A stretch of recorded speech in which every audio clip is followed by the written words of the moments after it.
Okay, आपला topic सुरू होता कुठला वेक्टर्स आणि लास्ट लेक्चरला आपण बघितलं होतं सेक्शन फॉर्म्युला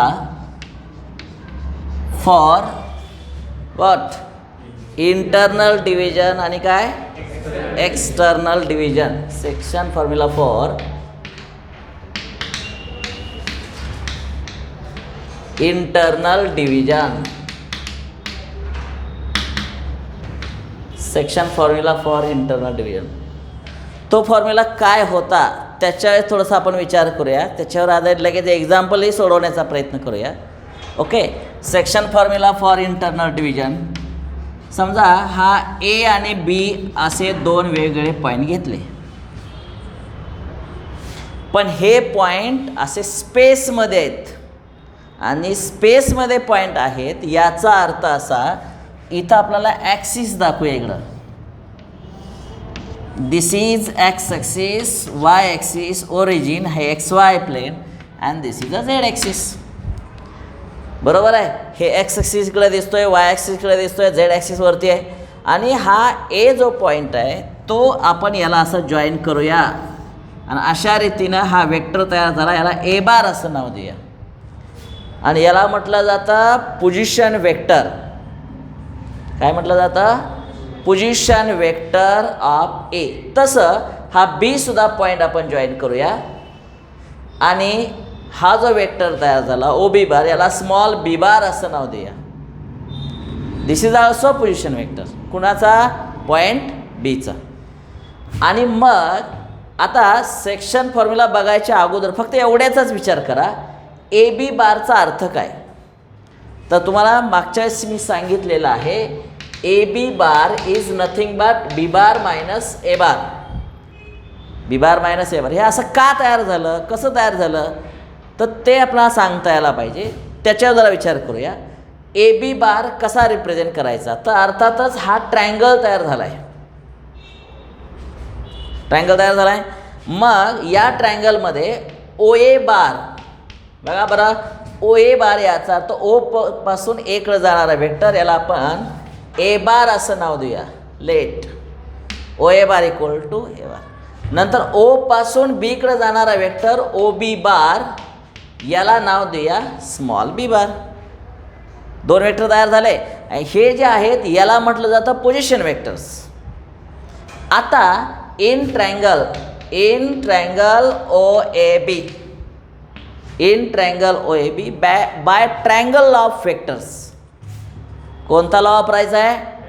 ट्रायंगल तयार झालेला आहे. म्हणून समजा तुम्ही इथून असं इथंपर्यंत गेला, ॲरो दिसतोय, इथून इथपर्यंत गेला तोही ॲरो दिसतोय, याचा अर्थ शॉर्टकट तुम्ही असं जाऊ शकला असता. तुम्हाला बीपर्यंतच जायचं होतं तर असं वळून जाण्यापेक्षा इकडून जाऊ शकतो. रिझल्टंट म्हणजेच बाय ट्रायंगल लॉ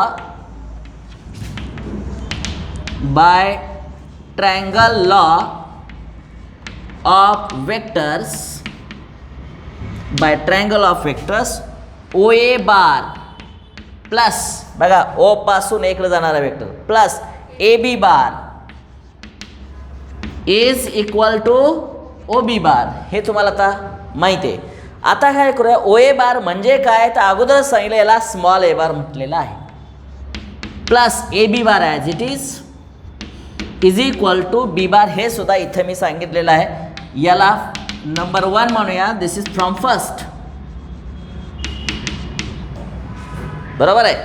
आता A B bar equal to B bar minus A bar, आणि हे जे आहे याला म्हटलं जातं वेक्टर प्रेझेंटेशन किंवा vector representation in a space. स्पेसमध्ये ए आणि बी पॉईंट असे घेतले, त्यांना जॉईन केलं तर तयार होणारा वेक्टर कसा रिप्रेझेंट करायचा. समजा ए आणि बी असे दोन पॉईंट, ए पॉईंट असा ओरिजिनला जॉईन करा, बी ओरिजिनला जॉईन करा, असा ट्रायंगल तयार होईल. आणि मग ट्रायंगल ऑफ वेक्टर इथं अप्लाय केला आहे आणि तो रिझल्ट असा इथं आलेला आहे. एक्झाम्पल सॉल्व करताना बऱ्याच वेगवेगळ्या टर्म्स येतात, तर कसं रिप्रेझेंट करायचं त्यासाठी हे मी सांगितलं. ए बी बार याचा अर्थ B bar minus A bar. Similarly we can write C D bar equal to बोला D bar minus A bar. समजा एम एन असेल, M N bar equal to बोला N bar minus M bar. B C bar equal to C bar minus B bar. हे नेहमी तुम्हाला उपयोगी पडणार आहे. ओके, इथंपर्यंत तुमच्या लक्षात आलेलं असेल. ओके, आता हे तुम्ही लिहून घ्या बरं पटकन. इम्पॉर्टंट पॉईंट आहे हा. वरती हेडिंग टाका. हा जो section formula for internal division, त्याच्याऐवजी पॉईंट असा लिहूया, vector representation. Vector representation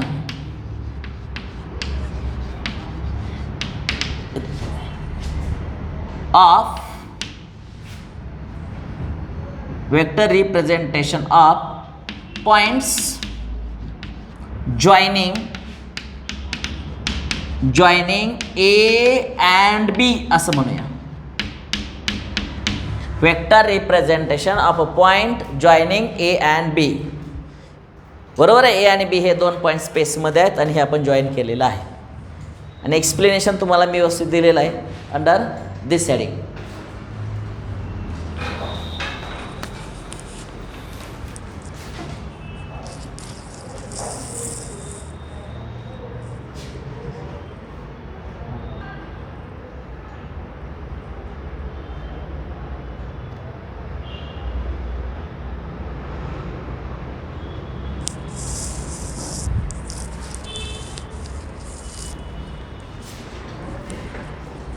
okay, आपण A B bar equal to B bar minus A bar हे याच्या माध्यमातून बघितले.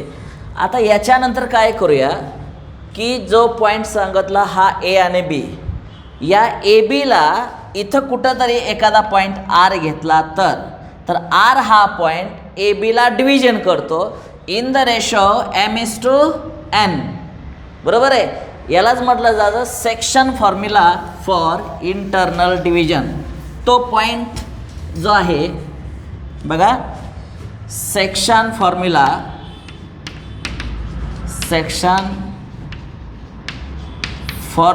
For internal division. आता आर हा सगळ्यांना दिसतंय, ए आणि बी याच्यामध्ये कुठंतरी आर आहे, तो सुद्धा आर असा जॉईन करूया आणि हा सुद्धा पोझिशन वेक्टर तयार झाला. म्हणजे आपण सांगू शकतो की पॉईंट आर, बघा इकडं, पॉईंट कॅपिटल आर ब्रॅकेटमध्ये म्हणूया स्मॉल आर बार, कारण आर हा याला जॉईन केल्यामुळं हा आर बार तयार झालेला आहे. Divides segment A B internally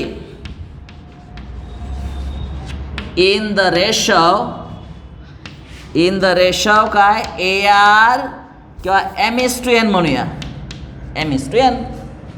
आणि मग ह्याचा पोझिशन वेक्टर काय असतो मागच्या आपण लेक्चरला बघितलंय, R bar is equal to काय येईल, आर बार इक्वल टू इथं हात ठेवा, एम हा पार्ट धरू नका, m इंटू बी बार, हे कॅपिटल बी नाही धरायचं, त्या पोझिशन वेक्टर धरायचं, m into B bar plus same way n धरा, हे धरू नका, n into A bar upon m plus n.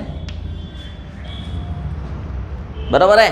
म्हणजे small R bar equal to काय, small R bar equal to m into B bar plus n into A bar upon m plus n.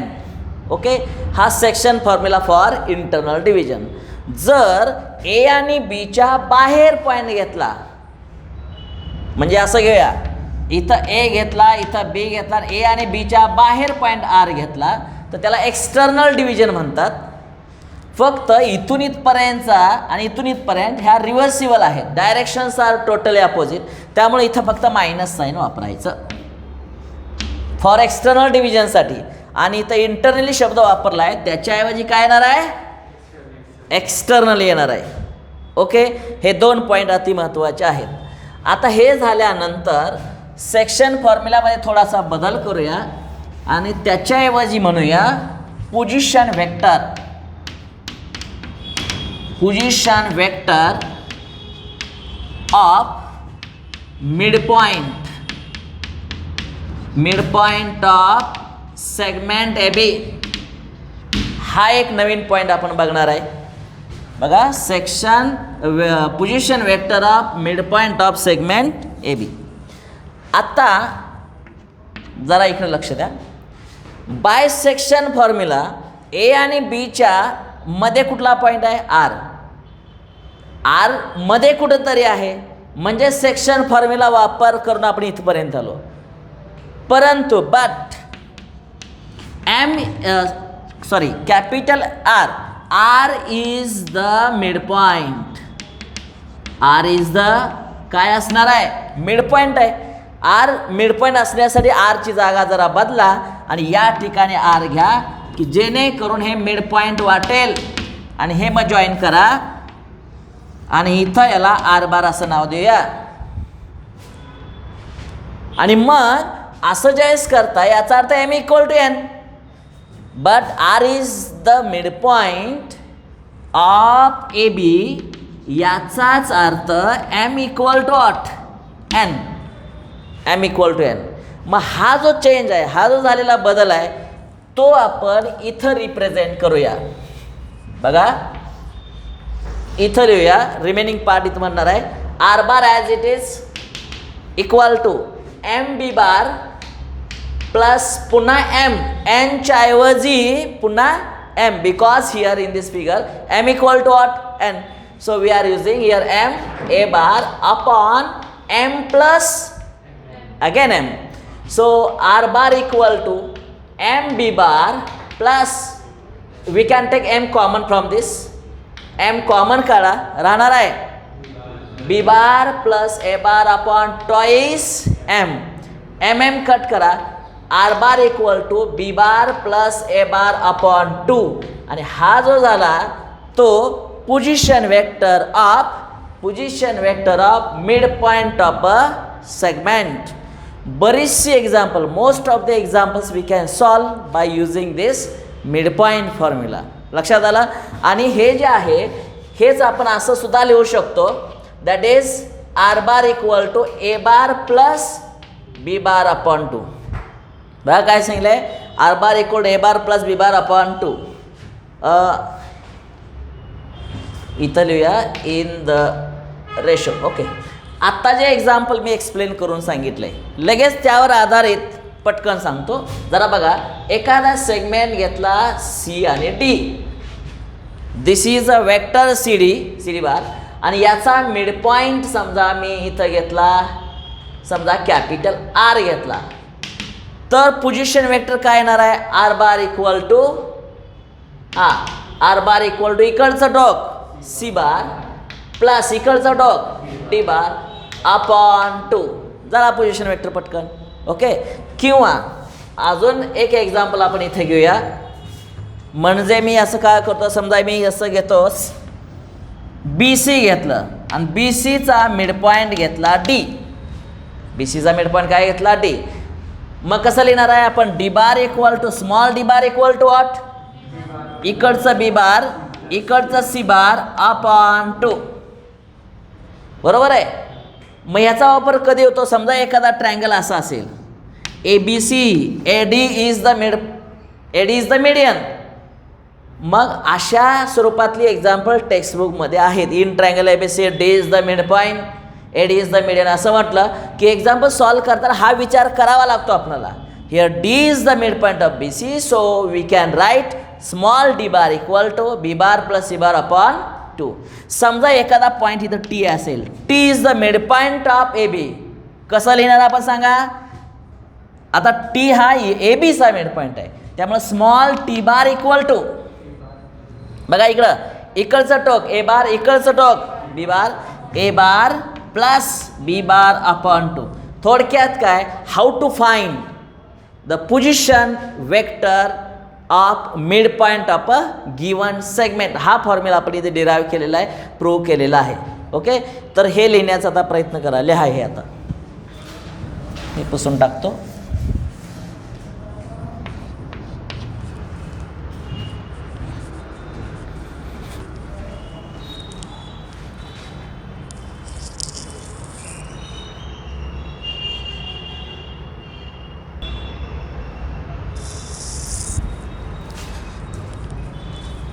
आता आपण काय करूया, जो आपण position vector शोधून काढला, फॉर्म्युलासुद्धा तुमच्या पाठ झाला आहे, पण याचा उपयोग करता यायला पाहिजे, त्याला ॲप्लिकेशन बनवूया. समजा खरोखरच स्पेसमध्ये असे 2 पॉईंट असतील, त्यांना आपण असं जॉईन केलं, मग काय होणार आहे, वेक्टर निर्माण होणार आहे. त्याचा मिडपॉईंट जो असेल, त्या मिडपॉईंटचे कोऑर्डिनेट्स कसे काढायचे, प्रत्यक्ष एक्झाम्पल बघूया. म्हणजे बघा, समजा 3D स्ट्रक्चर तयार करूया. इथं एक्स ॲक्सिस आहे, हा वाय ॲक्सिस आहे, इथं वरती जाणारा झेड ॲक्सिस आहे, दिस इज ओरिजिन, हे एक्स वाय प्लेन.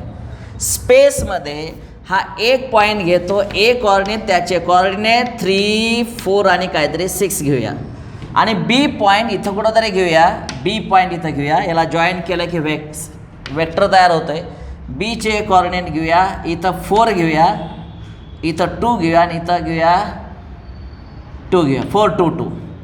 आता बघा, हे दोन्हीही पॉईंट स्पेसमध्ये आहेत, दिसत आहे तुम्हाला. एक्स ॲक्सिस, वाय ॲक्सिस, इकडं झेड ॲक्सिस, हा पॉईंट आणि हा पॉईंट असे स्पेसमध्ये जॉईंटसुद्धा केलं. ए बी बार, आपण बी ए बार बी म्हणू शकलो असतो, पण सध्या तरी दिलं आहे तुम्हाला ए बी बार. तर याचा जो मिड पॉईंट आहे, याचा मिड पॉईंट अंदाजे इथे कुठंतरी येईल, तर त्याचे कोऑर्डिनेट्स फाइंड करा, असा प्रश्न असणार आहे. किंवा find the position vector of mid point of this. तर मी याचा पोझिशन वेक्टर आर म्हणतो, R is the mid point. Okay, प्रश्न तयार, लक्षात आला. म्हणजे बघा, इथं प्रश्न लिहूया आपण. If A having the coordinates 3, 4, 6, B having the coordinate 4, 2, 2, हे 2 कोऑर्डिनेट तुम्हाला दिसत आहेत. Find the position vector of, हे पी डॉट फीचा अर्थ position vector of mid point capital R of segment A B. आणि हा झाला प्रश्न. परीक्षेमध्ये डायग्रॅम नसते, हा असाच प्रश्न दिला जातो, पण तुम्हाला समजण्यासाठी तुम्ही याची प्रेझेंटेशन जर असं केलं तर तुम्ही पटकन उत्तर देऊ शकता. आता बघा, तुमच्या लक्षात येतं ए आणि बीचा मिड पॉईंट आहे. हे आपण असं जॉईन केलं, वेक्टर मिळतो ए बार.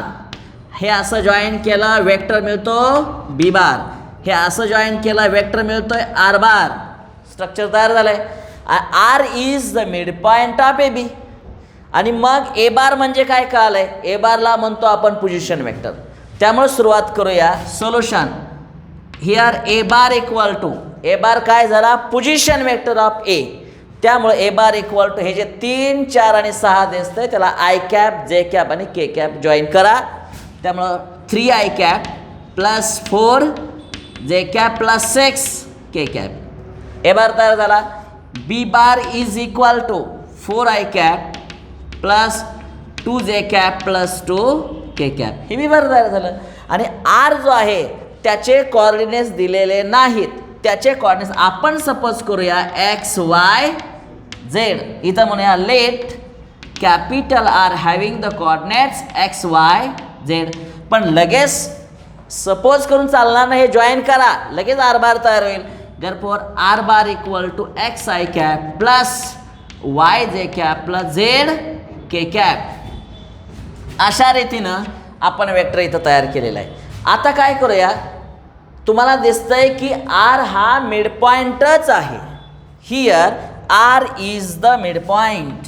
बघा, here capital R is the mid point of segment A B. Therefore by mid point formula, इथं म्हणूया बाय मिड पॉईंट फॉर्म्युला,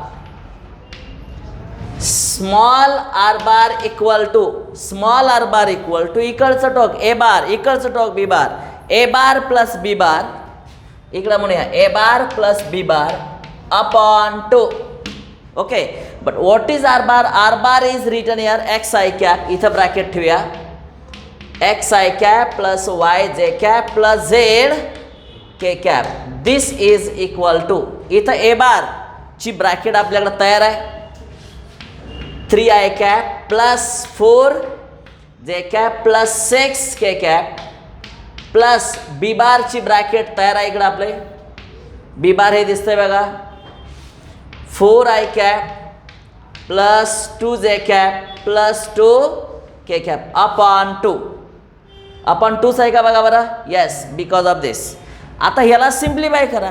न्यूमरेटरला ही संपूर्ण अशी ब्रॅकेट आहे बघा मोठी, आणि हे ब्रॅकेट सॉल्व करा की ब्रॅकेट निघून जाणार आहे, आणि मग एकूण 6 टर्म दिसतील. 1 2 3 4 5 6 पैकी लाईक टर्म्स ज्याला आय कॅप जॉईन केलं असे 2 टर्म दिसत आहेत बघा. हे 4 आणि हे 3 7i कॅप, म्हणजे पुढं दिसणार आहे 7i कॅप प्लस इथं 6 आणि 2 किती, 6 आणि 2 इथं 8 दिसणार आहे.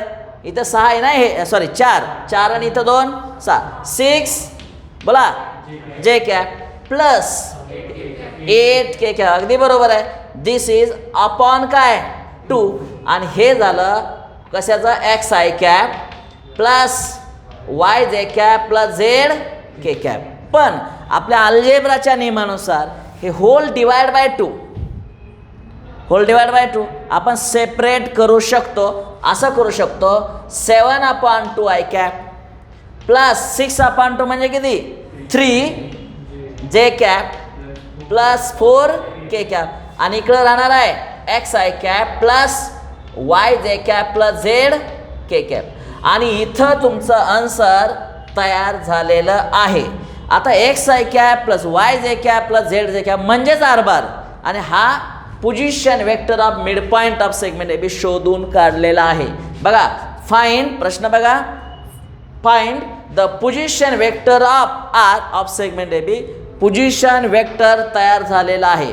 पण कधी कधी असाही प्रश्न असतो find coordinates of mid point, आणि मग कोऑर्डिनेट्स ऑफ मिड पॉईंट कसे फाइंड करायचे, तर मिड पॉईंट कोऑर्डिनेट्स इथं लिहितो. कोऑर्डिनेट्स काढण्यासाठी काय करा, फक्त XYZ घ्या, IJK घेऊ नका. इज इक्वल टू 7/2 3 आणि किती 4. These are the coordinates of a point. आता बघा सर्वात महत्त्वाचं, हा जर प्रश्न CETला विचारला तर एवढं लिहायची काहीच गरज नाही. How to find mid point. बघा इथला पहिला नंबर 3, इथला पहिला नंबर 4 आणि 3 7च्या निम्मा 7/2 पहिला नंबर मिळाला. नंतर दुसरा नंबर 4, इकडं 2 6 4 न 6च्या निम्मा 3. येस, ओके, तयार झाला. तिसरा नंबर इथला 6, इथला 2 6 आणि 2 8च्या निम्मा 4. जिथं ABCD ऑप्शनमध्ये 7/2 3 आणि 4 असेल ते करेक्ट असणार आहे. पण जर पोझिशन वेक्टर असला तर IJK जोडलेला आहे का फक्त बघायचं, ते आन्सर आपलं करेक्ट असणार आहे.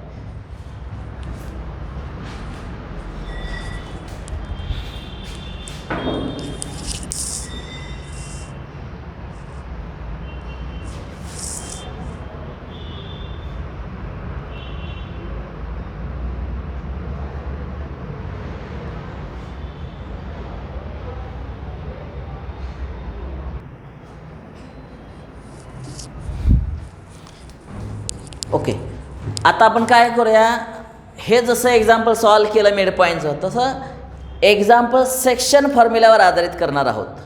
ओके, इथं डायग्राम दाखवले. एचे कोऑर्डिनेट दिसत आहेत 4 3 2, बीचे कोऑर्डिनेट दिसत आहेत 6 4 5, आणि सेगमेंट AB हा आरनं डिवाइड केला आहे, आणि ए आणि बीच्या मध्ये आर आहे. आता इकडं पार्ट किती दिसत आहेत, 2 दिसत आहेत, इथं 3. आता म्हणजेच काय, आर डिवाइड्स, बघा कॅपिटल आर त्याचा पोझिशन वेक्टर आर बार मानायचा असतो. Capital R bar divides segment AB internally in the ratio 2:3, 2:3 असं प्रमाण दिलेलं आहे. ओके, 2 याचा अर्थ समजा मी याचे 2 पार्ट केले बघा, छोटे छोटे, हा एक भाग आणि हा 2 भाग. इथं 2 भाग झाले, पण इथं 3 आहेत बघा, 1 2 आणि 3. इक्वल पार्ट करायचे बरं का, पैकी 3 भाग एका बाजूला आणि 2 भाग एक बाजूला. 2 आणि 3 म्हणजे हा आर मिड पॉईंट आहे का, अजिबात नाही. ओके, इथं X axis Y axis Z axis काढत बसायचं नाही प्रत्येक. एक एक्झाम्पल सॉल्व करतोय आपण. आता इथं एचे कोऑर्डिनेट दिसत आहेत तुम्हाला 4 3 2, अर्थातच याला x1 y1 z1 मानलं तरी चालेल, किंवा जर वेक्टर तयार केला की याला ए बार म्हणू शकतो आपण, स्मॉल ए बार. म्हणजेच ए बार काय तयार होईल, याला फक्त आय जे के जोडा, 4i cap plus 3j cap plus 2k cap. आता कॅपिटल बी चे कोऑर्डिनेट दिसत आहेत बघा, 6 4 5. इथं small b bar is equal to 6i cap plus 4j cap plus 5k cap. Okay, हे स्मॉल बी बार तयार झाले. आता हा जो आर आहे, आरचे कोऑर्डिनेट शोधा किंवा आरचा पोझिशन वेक्टर काढा असे प्रश्न असतील. मग याचे कोऑर्डिनेट्स आपण इथे XYZ मानूया. Okay, let capital R having the coordinates what, x y z. therefore r bar equal to xi cap plus yj cap plus zk cap. हे अशा रीतीने हे वेक्टर प्रेझेंटेशन लिहिलेलं आहे. आता पुढं r हा मिड पॉइंट नाही आहे, r डिवाइड्स. नाव कॅपिटल आर इथं small R bar divides segment A B internally in the ratio कुठला रेशो आहे बघा, 2:3. आपल्याला आर चे कोऑर्डिनेट शोधायचे आहे by section formula. Therefore by section formula what is R bar equal to, formula लक्षात आहे, ह्याला एम माना याला एन माना, M B bar plus N A bar upon M plus N. This is our formula. बरोबर का. आता value put up करा. बरोबर, this R bar as it is, M ची किंमत इथं 2 दिसते बघा, 2 into B bar 6i cap plus 4j cap plus 5k cap. N 3 दिसतंय बघा, यांची व्हॅल्यू इकडं 4i cap plus 3j cap plus 2k cap upon 2 plus 3. This is equal to. आता ही जी पुढची स्टेप काय करूया, शॉर्टकट तुम्हाला काढता येते का बघा. या ब्रॅकेटच्या बाहेर 2 आहे, त्यांना आत सगळ्याला मल्टिप्लाय करायला पाहिजे. याही ब्रॅकेटच्या बाहेर 3 आहे, त्यांना आत मल्टिप्लाय करायला पाहिजे. काय येईल सांगा बरं, हे 12 आणि इथं हे 12. बरोबर, 4 त्रिका 12 आणि इकडे सुद्धा 12 आणि 12 24, 24i कॅप. पुढं इथं 2 4 8 आणि इकडं 6 8 आणि 7 14. कुठं आहे इथं 3, हां सॉरी 3 3 9. हां यस, इथं किती ना 4 दिसणार आहे. 2 4 8 प्लस 3 3 9. हां 17 is the correct answer, 17j cap. आता पुढं या 2 ने याला मल्टिप्लाय करा, 10 येईल आणि 6 16 plus 16 what k cap. Right, आणि अपॉन किती 5. हे अपॉन सगळ्याला इथं 5 करा, याला 5 करा, याला 5 करा, याला 5 करा. आणि this is our last result. This is the position vector. काय म्हणे आपण, this is PV of capital R. बरोबर आहे का. This is a position vector of capital R. पण आपला इथं प्रश्न तयार झाला आहे, उत्तर बी तयार झालं आहे, प्रश्नाचं उत्तर तिथं दिलं. परंतु ॲडिशनल ह्यामध्ये प्रश्न कसा असतो, आरचे कोऑर्डिनेट्स काय असतील. नाव कोऑर्डिनेट्स ऑफ आर, ते आपण इथं लिहूया, कोऑर्डिनेट्स ऑफ आर.